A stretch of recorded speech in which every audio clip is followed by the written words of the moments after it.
रोचनो रोचमानः शोभमानः कल्याणः श्रियमेव। నమస్కారం। ఈరోజు సూలూరుపేట అమ్మవారిని చంద్రాలమ్మని దర్శించుకోవడం జరిగింది। ఈరోజు మా ఉభయం కూడా ఉంది। సాయంత్రం గ్రామోత్సవం ప్రభాకర్ రెడ్డి గారు వేమిరెడ్డి ప్రభాకర్ రెడ్డి గారి ఉభయం ఉంది।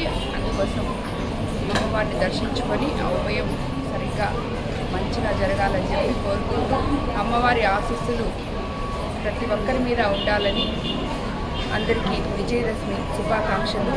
అదేవిధంగా అమ్మవారి ఆశీస్సులతో మన ముఖ్యమంత్రి చంద్రబాబు నాయుడు గారి ఆధ్వర్యంలో ప్రజలందరూ రాష్ట్ర ప్రజలందరూ సుఖ సంతోషాలతో ఆయుర ఆరోగ్యాలతో ఉండాలని కోరుకుంటూ మరోసారి అందరికీ విజయదశమి శుభాకాంక్షలు।